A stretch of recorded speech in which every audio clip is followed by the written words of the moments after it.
let's get to it. All right. So, first of all, Austin, I want to know about your background. I know you're a real estate entrepreneur and have recently co-founded Pacaso, with the former Zillow CEO Spencer Rascoff. So, tell me about you and your career journey. Yeah, you bet. So, as you mentioned, John, my name is Austin Allison, and my pronouns are he, him, and his. And I'm co-founder and CEO of Pacaso. But why don't I just rewind back, I guess, 10 or 15 years now and give you a little bit of the context for how I got to where I am today. Awesome. So I pretty much have spent my whole career in real estate. My dad was a carpenter, so I grew up swinging a hammer when I was 4 or 5 years old, and that's where the love originally started. And then as soon as I was of age, 18 years old, I got my real estate license and started selling real estate. And that led to my first business, which was .loop, which we started in 2009. And we built .loop over a period of years and sold to Zillow in 2015. And I stayed on at Zillow for about 4 years as an executive there. And yeah, you mentioned that my co-founder in Pacaso is Spencer Rascoff. So I had known Spencer for 4 or 5 years prior to joining Zillow. And then we worked really closely together while I was there.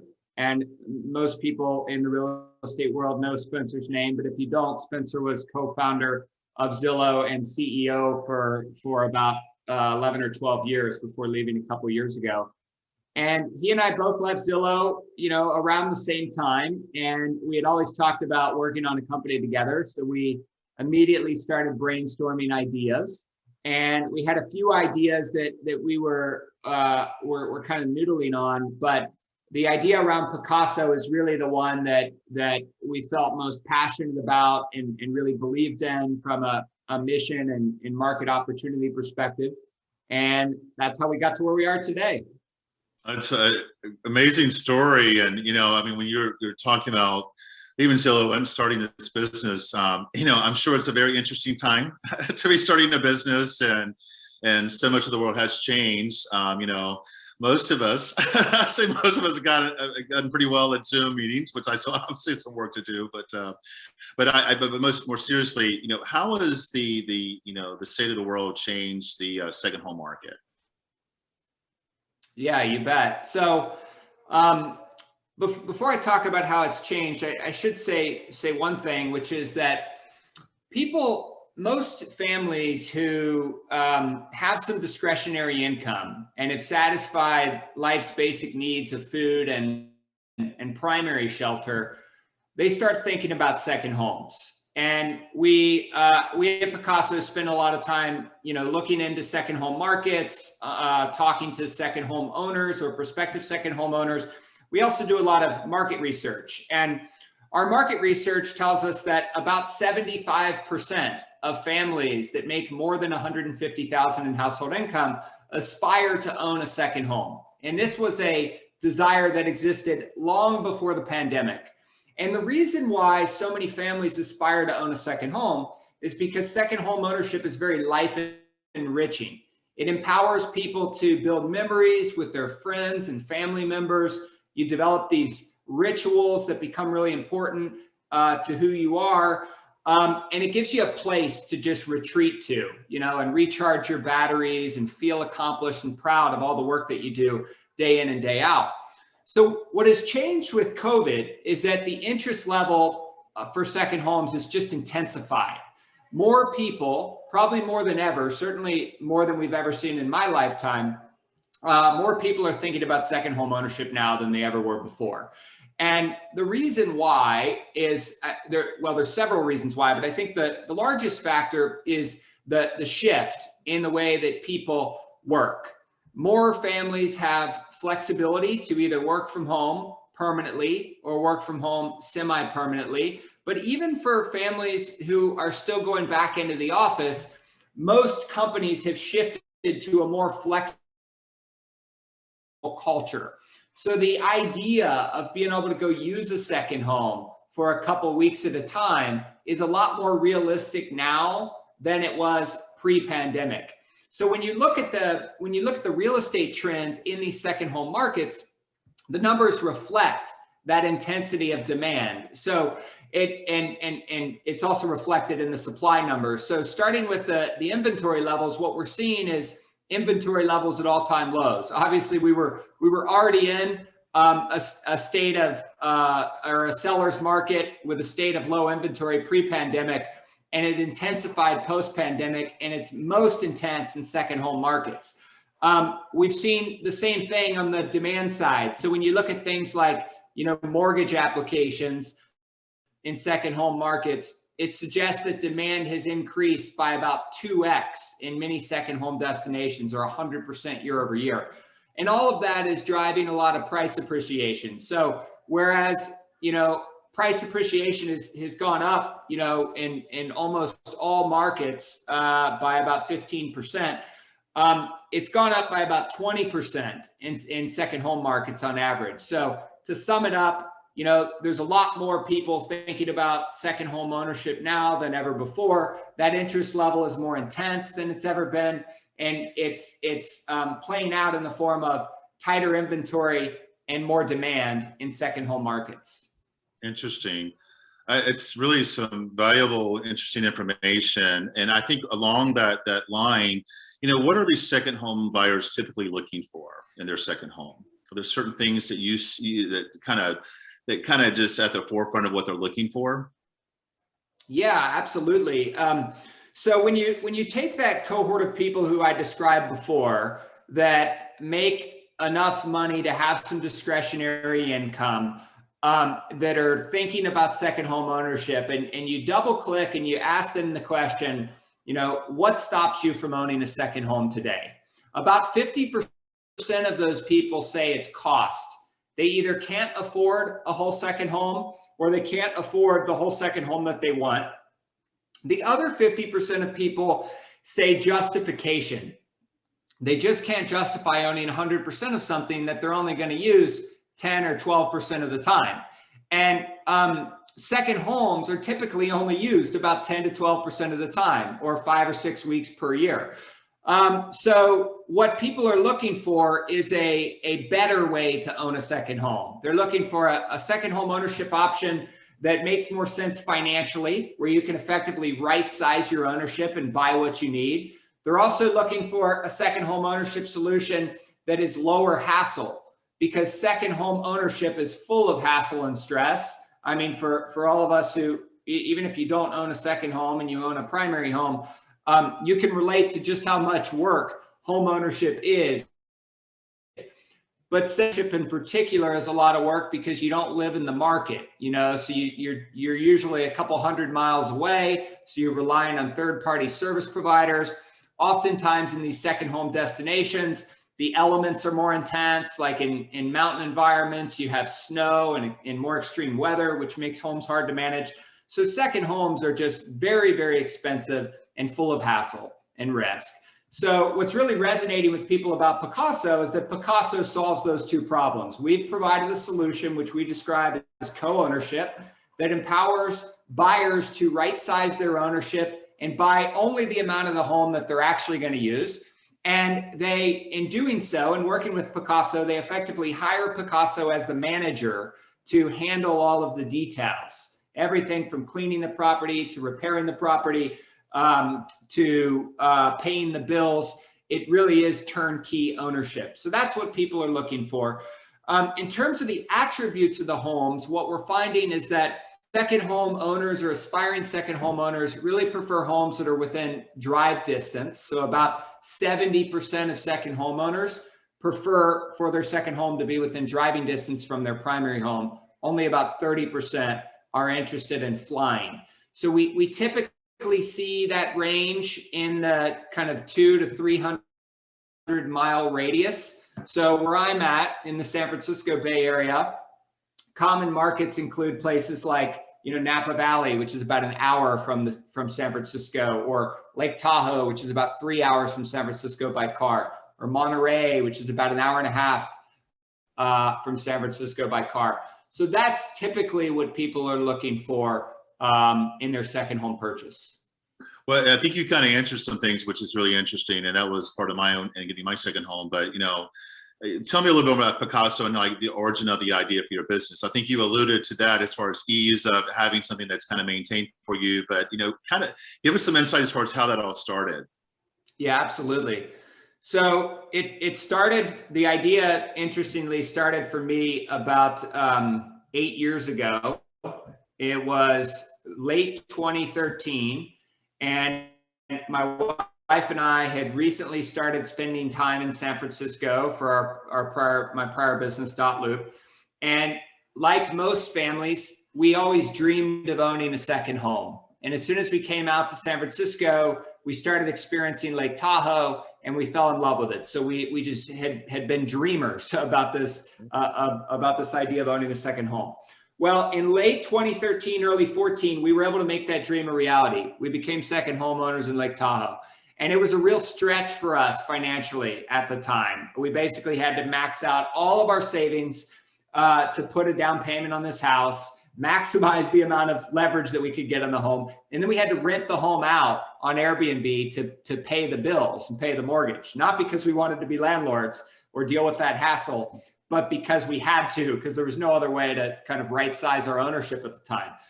And having gone through that experience, there were a few things that we learned. The first thing that we learned is that, wow, second home ownership really is a special thing. It fundamentally enriched our lives. We met new friends who are now, some of our best friends. We became part of the community. We established these rituals where we go to certain local restaurants, and we're now friends with the owners of these restaurants. And we've just made a lot of memories. So like when my wife and I are, sitting down at dinner, reminiscing over the last 10 years, like Lake Tahoe is a really big part of that narrative. So second home ownership is really life enriching. I experienced that firsthand, and feel fortunate to have experienced that privilege.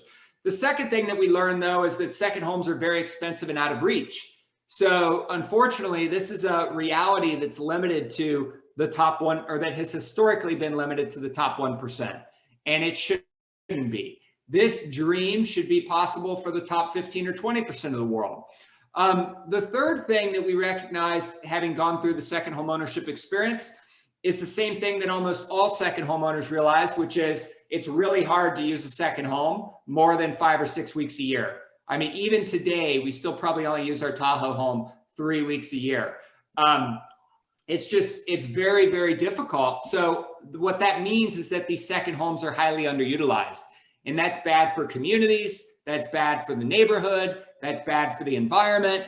It's just absolutely wasteful. And it also drives up cost, the total cost associated with buying and operating a second home. So that led to an idea.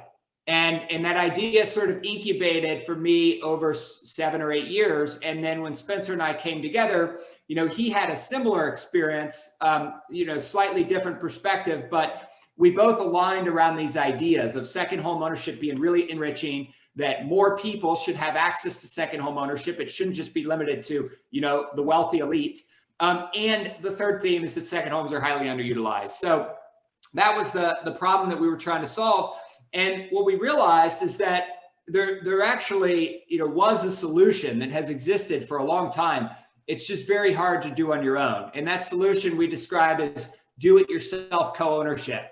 So in most of these second home markets, there's a small number of people that do this on their own, like either friends or family members that decide they want to buy a house together, for all the reasons I just mentioned, can't justify doing it on their own. And they buy a home together. And what they typically do is they form an LLC. Each person owns their share of the home through the LLC. And then they create an agreement amongst themselves around how the home's going to be used. That process is really hard to do on your own. So while Pacaso didn't invent the idea of families owning homes together, what we are inventing is the kind of the institutionalization of it. We're making it much easier and safer and lower risk for people to own homes with other families. So that's the idea. It's co-ownership. You can go to our website at pacaso.com and buy an eighth or a quarter or whatever amount works for what you need, and enjoy true home ownership, but for much less cost and none of the hassle. And the way that it works with the real estate industry, this is a really important top point for your audience, is we work with real estate agent partners on every single transaction. So when we go into a market, we do all the things related to like operating the house and aggregating the co-owners to form the syndicate. But we work with local partners who represent us and the buyers and sellers on these transactions. So whether you're a real estate agent that has a database full of buyers who aspire to own a second home, but can't afford or can't justify owning a whole second home, Pacaso will work with you to help that aspiring second home owner realize their dream. Or on the listing side, one of the other things that agents really like about working with Pacaso is we have a tool that empowers agents to win more listings. And this is at a time when listings are hard to come by, because there's a lot of second homeowners out there who don't want to sell their home because they love it, but would be interested in selling part of their home because they don't use it enough. So for the first time in history, we now have a solution where somebody can sell down part of their home. And we work with local real estate agent partners to deliver that product to their past clients. I think it's my mind's going because, even though I'm not a realtor and I haven't sold in a while, my husband is, but, I live in Fort Lauderdale, which obviously we have a lot of snowbirds and things like that, obviously in the winter. And I know one of our guests on here, Melissa, is in Palm Springs, which is a big destination in Southern California as well too. So I think my mind's going with that. So, along that line, what types of homes does Pacaso typically target? Is there a certain target that you guys, you all focus on? Yeah, so we generally target 2 to 3 times the median price point in a market. And so in terms of order of magnitude on price, that's how we think about it. What we're looking for in the home is we're looking for homes that are turnkey and ideally, well designed. So we're not home flippers or renovators. We're not taking on big construction projects. We're looking for homes that are kind of ready to go, and with locally relevant amenities. So since you mentioned Palm Springs, we won't buy a home in Palm Springs that doesn't have a pool, because everybody that wants a second home in Palm Springs wants a pool, right? Yeah. Similarly, you need one in Palm Springs. You're gonna have to have a pool, yeah. So I guess it's more than exactly. I guess it's more than a want at that point. It's more like a need in Palm Springs. But similarly, in a ski market, people like to have a garage because it snows and you don't want your car covered in snow. So basically turnkey homes that are in the right locations with the right locally relevant amenities, 2 to 3 times the average price point in a market. So I'll just pull up my screen real briefly here and show you an example. So if you go to our website, pacaso.com, Pacaso.com, you can, you'll see listings right from the homepage, but if you select this listing tab, you can get a feel for the type of homes that we're looking for. So this is Northern California that I'm showing, which is mostly Napa Valley and Lake Tahoe. Here's a home right here in the middle called Monarch, which is like a $1.3 million home. So that's about 2 times the median price in this neighborhood for this home. So that would be kind of the lowest end, at least in this market that we're interested in. Versus this home would be right here in St. Helena, called Jade. This home is more like a $3 to $3.5 million home, I believe. So we take the home price when we purchase a home. We take the home, we furnish it. So we usually invest somewhere between $100,000 and $300,000 on furniture and design, depending on the value of the home. And then we add a service fee on top of it, which is 12%, and we divide by 8. And that's how the share price is calculated. And we make our money on that service fee. So all of our real estate agent partners make money on the commissions. We pay full 3% on every single transaction. So even in a market like Southern California, where the typical co-op commission is 2 to 2.5% at the most, we still pay a full 3% to every partner agent that we work with. And we make the transaction as easy as a referral. So when you work with Pacaso, it's not like you have to, learn everything about our business. We certainly appreciate, that you learn a little bit about how co-ownership works, but it's a very light lift. We try to make it really easy for you to serve your clients and also, make money along the way, which is interesting for everyone. I love the idea, and I've got a few more questions for you, but we actually, are you open to a question in our chat? Melissa from Palm Springs actually asked, is this similar to a timeshare? What are the differences? Can you explain that a little bit? Yeah, absolutely. It's a great question. So thanks for asking it, Melissa. And we get it a lot. It's actually very different timeshare. The biggest difference is pretty obvious. It's the type of property. So most resort timeshares are resort or hotel-like products, meaning you can generally go rent the same hotel room, in that location. So whether it's let's say the Marriott Vacation Club, if you're buying a week with the Marriott Vacation Club, you can generally go rent the same hotel room at Marriott.com in the same program. So it's more like a right to use a hotel room than it is a real single family home. All Pacasos are pure residential single family homes in residential neighborhoods. The only alternative with Pacaso is to buy the whole home. So that's definitely the biggest difference in timeshares. There's a lot of other nuanced differences. If you're interested, you can go to our website. We have a frequently asked questions section that has more information on that as well. That makes sense. That definitely clears it up for me. So Melissa, I hope that answers your question as well too. So yeah, that's great. So how can agents tap into this demand? I know you mentioned your website, and I think we probably should put that into the chat, but how, and I know it's on our Alliance site as well too, but how can agents tap into this demand? Yeah, so there's a couple ways. First, let me just explain kind of how it works for buyers and how it works for sellers, and then I'll answer the question on how agents can get involved. So first, on the buy side, the way to think about it is Pacaso up-levels people's buying power. So I'll use Napa Valley because I live here and it's a market that I'm really familiar with. So there's a lot of families in San Francisco who could spend $500,000 on a second home in Napa Valley. But $500,000 isn't going to buy you the second home that you want in Napa Valley. You really need a couple $1,000,000. And depending on your price point, it goes up from there. So if you're a $500,000 aspiring second homeowner in Napa Valley, which many Napa Valley real estate agents have a lot of those types of leads in their buyer database and pipeline. Now with Pacaso, you can buy an eighth of a $4 million home. So instead of really stretching to buy a $500,000 or $1 million home in Napa, which is what your budget called for, you can now buy a portion of a $4 million home. And because of the way that our model is structured, you're going to get to use the home as much as you would have otherwise used it anyway. So it really up levels people's buying power on the buying side.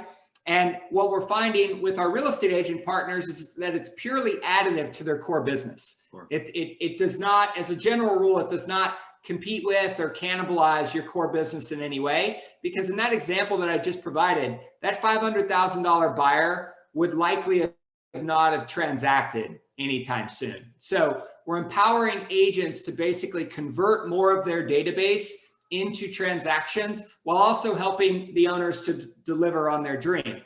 On the listing side, I already explained this, but there's kind of two types of seller scenarios, which is there's the sell down that I described before, where somebody decides to sell a portion of their home, and we basically facilitate that process. We effectively buy the other portion of the home, and then we sell it to vetted co-owners. So as an organization and as a buyer, when you work with us as the listing agent, we're think of us like a really credible, fast-moving, cash, well-financed cash buyer. We pay a fair price. We don't want to overpay for real estate, but we'll certainly pay top dollar, market price, and we close really quickly with high certainty. And because we do this for a living and we're putting hundreds of millions of dollars to work in all these different markets, you can count on us as being a good repeat buyer for listings that you have. In terms of how you actually work with us, you basically just reach out to us from our agent page. So if you go to Pacaso.com, again, Pacaso.com, click on the agent tab, and there's a section where you could just submit your information, and we'll reply to that and give you a little marketing package. And once you connect with us in that way, the immediate next step is just to make your buyer and past clients aware of this as a new option. And if you have somebody who's interested in either listing or buying, you contact us and we will do a lot of the heavy lifting and educate them on co-ownership, and you get paid the full commission, as I mentioned before. That's awesome. Well, those are most of the questions, but we actually have two more questions, which we love questions, right? Because they're really quite intriguing. Yeah, let's do it. They're kind of centered around the actual ownership. So Melissa asked two questions, actually. Is the customer the actual owner on the deed? So if we had 8 people, like in that case, in Tahoe, would there be 8 owners of the property? And then to the second part of that is, is there a right to equity? So, like in your case, if you're part of this, and you want to sell it to a family member, like your kids as they grow up or something like that, or whatever it may be, how does that work in that case? Yeah, it's a great question. So the structure is LLC ownership. So, and this is actually a very common ownership structure, even, outside of this specific use case, but the LLC is what's on title with the home. And then each person owns their equity in the home through the LLC. So when you go into these second home markets, you'll find that this is actually a very common form of ownership. Like in Napa Valley, in the Napa Valley region, LLC or similar, multi-member entity ownership represents more than 20% of all second homes in this particular region. So like for example, I own my primary home in an LLC. Now, most people do it for like an individual like me who's owning my primary home through an LLC. I do it for privacy and liability reasons, which is quite common. The other advantage to LLC ownership, other than privacy and liability, is it gives you the flexibility to create an agreement amongst the owners. So when the LLC takes ownership of the home and the buyers buy into the home through the LLC, the LLC operating agreement is what governs the ownership structure, but it's pure ownership. I mean, the LLC has no other purpose other than owning the home. So it's just as if you own the house, you're just not on title. And that is a benefit because it provides more flexibility. It makes it easier for you to resell your share. Provides privacy and liability benefits, and it's a very common, tried and true ownership structure that's been around for a long time. In the question there, I know there was also some inquiry around how the shares are resold. So it basically works just like a kind of a normal real estate transaction with one difference. The only difference is that when you go to sell your Pacaso share at a future date, the other owners in the co-ownership group have a right of first refusal to buy. So let's say, for example, John, that you bought, our Jade home in Napa that's $400,000. And 2 years from now, you decide to sell and you think it's worth $500,000, for example. It's your choice. Just like as a seller of a whole home, it's your choice. Now, the real estate professionals provide guidance on what they think it's worth. But ultimately, the choice is a seller to pick the price. So you decide you want to sell for $500,000. What happens is Pacaso notifies the other co-owners in the ownership group, and they have a first right to buy your share for $500,000. If they pass on the right to buy the share, it just gets listed like a normal real estate, asset, where it posts in the MLS with a local listing agent. It syndicates to all the real estate websites that a normal listing would syndicate to, including Pacaso.com. It'll definitely syndicate to our website as well.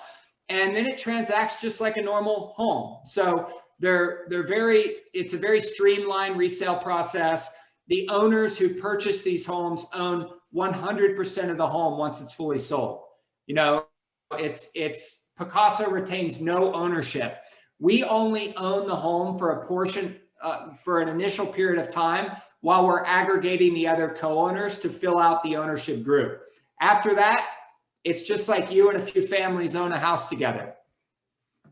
And that, by the way, is another big difference to that timeshare question.